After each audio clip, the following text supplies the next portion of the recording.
On va faire un dernier exemple de tableau croisé dynamique.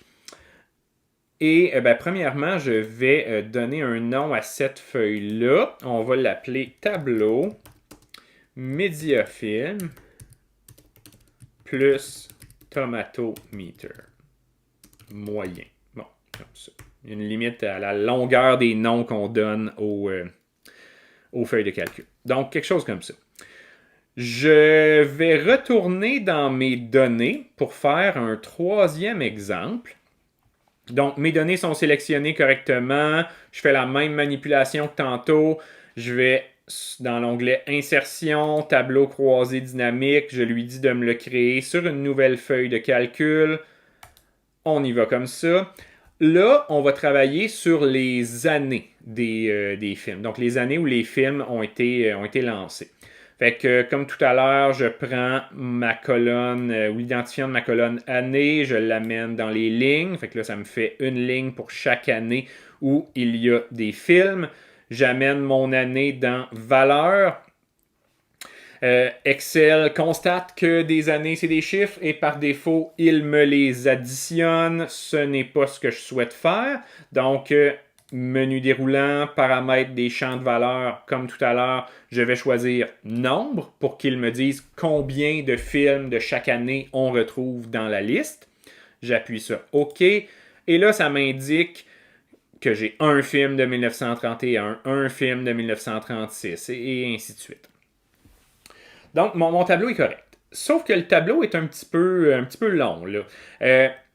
Mettons que je veux encore plus résumer mon information et avoir un nombre de films par décennie.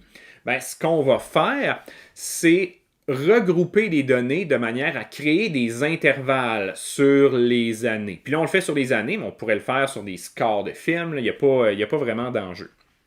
Donc, pour regrouper les années, tout ce que j'ai à faire, c'est je vais me placer à quelque part dans ma colonne d'années. Peu importe où je me place, ça n'a pas d'importance. Tant que je suis dans la bonne colonne. Et là, je vais cliquer sur Grouper la sélection qui se trouve ici là, dans mon onglet Analyse du tableau de croisée dynamique, là où je me trouve depuis tout à l'heure. Grouper la sélection. Je clique. Ça me fait apparaître une mini-fenêtre où tout ce que j'ai à choisir, c'est ma donnée de départ, ma donnée de fin et la largeur de mes intervalles. Donc, dans ce cas-ci, ça représente des années. Ma donnée, ma première année là, que je retrouve dans mon classement, c'est 1931, puis ma dernière année, c'est 2019. Donc, si je viens faire ça, puis là, par défaut, ça dit par 10, donc ça va me faire des regroupements de 10 années. Fait que ma première classe serait 1931, 32, 33, 34, 35, 36, 37, 38, 39, 40. Ensuite, le deuxième regroupement serait 41, 42, 43 jusqu'à 50, et ainsi de suite. Mettons qu'on laisse les valeurs par défaut, puis après ça, on va venir modifier un petit peu les choses, là, mais regardons ce que ça donne. Donc, j'appuie sur OK, comme ça ici.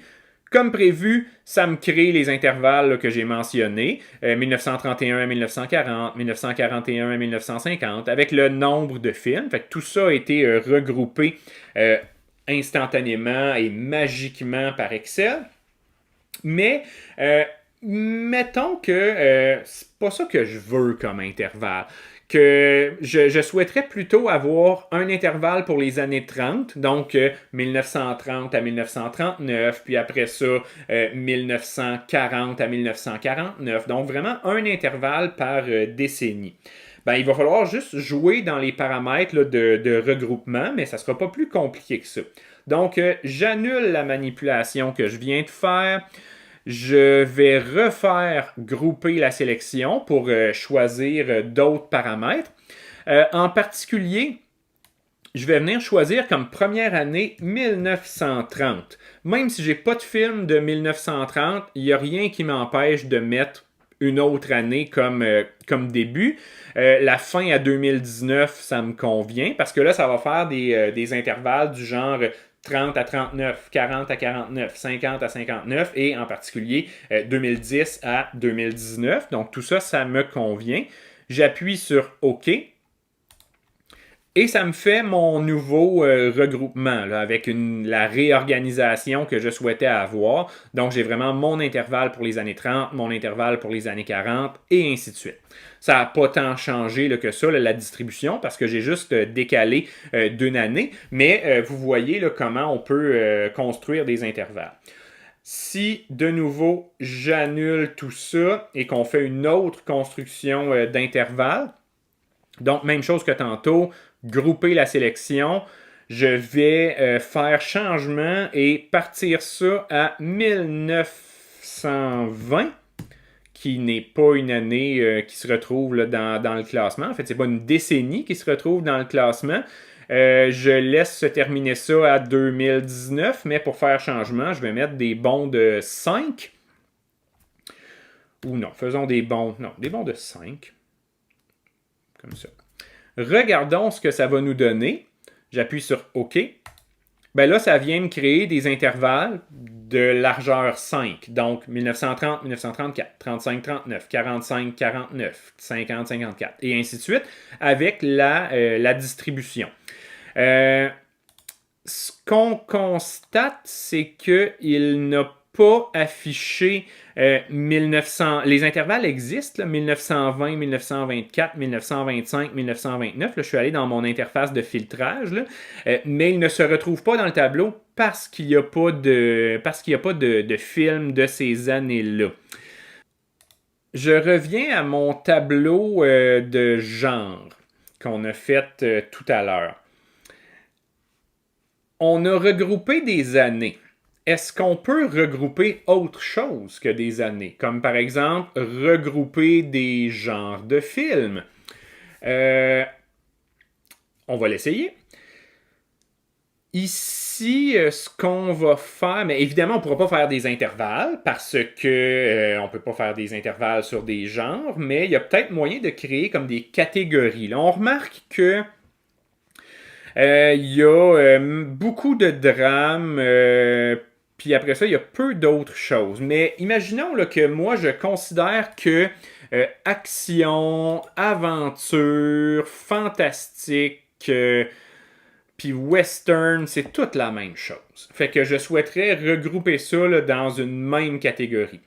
Pour faire ça, on sélectionne les données qu'on veut regrouper ensemble. Puis pour sélectionner des données non consécutives, là, la technique, c'est d'utiliser sur le clavier, vous utilisez votre bouton contrôle.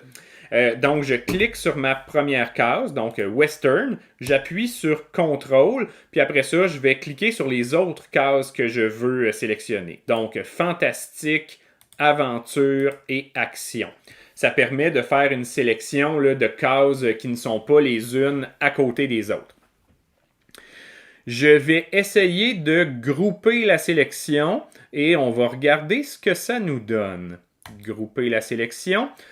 Donc, c'est venu faire des groupes, puis en particulier, j'ai mon groupe 1 qui contient Action, Aventure, Fantastique, Western, où il y a 12 films. On a quand même là, le découpage de l'information ici, mais je pourrais toujours appuyer sur le petit moins qui est là pour avoir...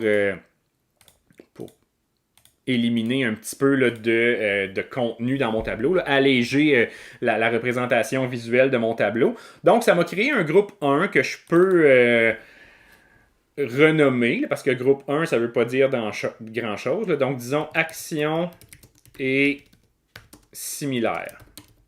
Comme ça. Donc là, j'ai mon groupe action et similaire qui, si j'appuie sur le petit plus, ça me dit ce que ça contient. Donc, action, aventure, fantastique, western. Et il y en a 12. Ensuite, j'ai 3 films d'animation, 3 comédies, et ainsi de suite. Puis on pourrait faire plusieurs groupes, plusieurs nouveaux groupes comme ça, mais évidemment, quand on fait du regroupement de valeurs qui ne sont pas des chiffres, ben on ne peut pas construire d'intervalles. Excel ne va pas nous regrouper ça tout seul. Il faut choisir manuellement qu'est-ce qu'on veut regrouper selon le sens qu'on donne à ces données-là. Mais c'est tout à fait possible là, de faire du regroupement de données dans les tableaux dynamiques. L'intérêt des tableaux dynamiques, c'est de justement permettre là, une manipulation un petit peu plus automatisée des données. Donc, ça va ça va reposer sur un ensemble de données. Puis là, j'imagine que, imaginons que dans mes données, si je viens prendre Lord of the Rings, là, le film numéro 7, puis au lieu d'être un film fantastique, je vais dire que c'est un drame. Comme ça. Et que je retourne voir mon tableau de genre, j'ai bon espoir qu'il ait été mis à jour automatiquement. Non, il n'a pas été mis à jour automatiquement. Quelle déception. On appuie actualiser. Ah, et là, la mise à jour a été faite. J'ai 26 drames plutôt que 25 pour tenir compte du changement dans mes données originales. Donc, les tableaux dynamiques sont toujours reliés à nos données initiales. Donc, s'il y a une modification qui est faite dans nos données initiales, on a juste à appuyer sur le bouton actualiser et la modification va se répercuter dans notre tableau. Fait que c'est pas des tableaux indépendants des données initiales, puis ça les rend particulièrement intéressants, justement, là, si on sait qu'on va modifier nos données. Donc, les tableaux dynamiques, c'est un outil qui est extrêmement puissant et l'objectif des tableaux en général, les tableaux dynamiques comme ceux qui seraient faits manuellement, c'est de donner un aperçu sur un ensemble de données. C'est pas de donner toute l'information. Si on veut toute l'information, on va aller consulter notre ensemble de données au complet.